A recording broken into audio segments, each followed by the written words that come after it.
Hello everyone, welcome back to my YouTube channel. तर आज माझ्या मम्मीचा बड्डे आहे, तर त्यासाठी मी आज मम्मीसाठी बघरची खीर म्हणजे वरईची खीर आणि पुरी बनवणार आहे। तर त्यासाठी आता मी जेवण बनवायला म्हणजे बगर आणि पुरी बनवायला सुरुवात करत आहे। तर मी आता जी बगर आहे ना ती जसे की 2 चम्मच थोडी बगर घेऊन जी आहे ना ती वॉश करून मी व्यवस्थित साईडला जे आहे थोडंसं सोक व्हायला ठेवणार आहे। ठीक आहे, जोपर्यंत मी बगर साईडला ठेवते ना त्यानंतर लगेचच मी जे आहे ना पुढची कृती जी आहे ना ते मी करायला घेईल।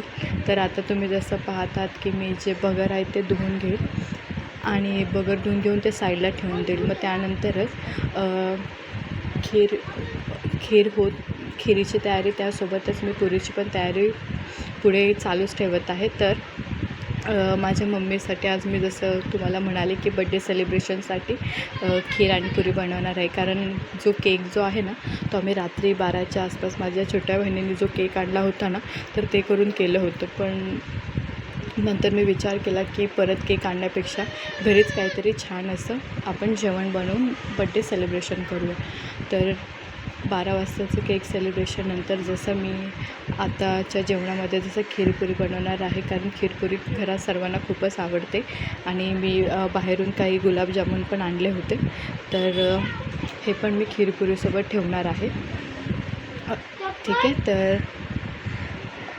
माझी मम्मीचा मागच्या टाईमला आम्ही बड्डे खूप छान सेलिब्रेट केला होता, पण यावेळेस आम्ही जसं की काही टाईम लाईक फेब्रुवारीमध्ये माझी आजी जी आहे ती वारली होते, तर त्यामुळे या टाईमला आम्हाला काही सेलिब्रेशन नाही करता आलं। त्यामुळे घरात तसा छोटासा केक कटिंग केलं आणि त्यानंतर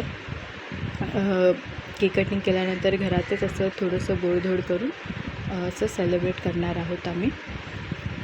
तर मम्मी जे आहे बाहेर गेलेले आहे काही कामानिमित्त, तर मम्मी जोवर घरी येते तोपर्यंत मी हा स्वयंपाक व्यवस्थित बनवून घेते। जसं मम्मी येईल ना मग तसं आम्ही जेवायला सगळे बसू। तर मी ही बगरची खीर जी वरईची खीर आहे ती पहिल्यांदाच बनवत आहे, कारण ही खीर जी आहे मला बनवता नाही येत। मी फर्स्ट टाईम ट्राय करत आहे। बाकी शेवईची आणि रव्याची खीर ही मी 1-2दा बनवलेली आहे, पण ही वरईची खीर मी पहिल्यांदाच बनवत आहे। तर आय होप की छान बनेल। तर जसं की आता या पातेल्यामध्ये मी तूप टाकून त्यामध्ये जे आहे ना ड्रायफ्रूट्स हे सगळे फ्राय करून घेतले होते। ते फ्राय करून घेतल्यानंतर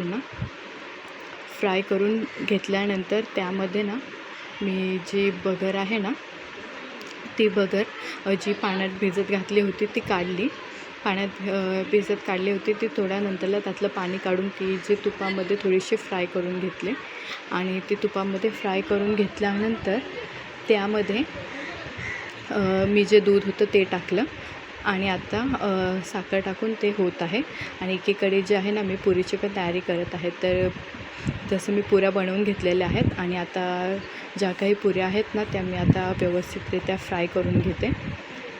जसं पुऱ्या होत आहेत ना तसं मी त्या खिरीमध्ये ड्रायफ्रूट्स आणि इलायची टाकली आणि खीर रेडी आहे। आणि तुम्ही पाहू शकता माझ्या पुऱ्या पण ज्या आहेत छान अशा टम्म फुगून रेडी झालेल्या आहेत।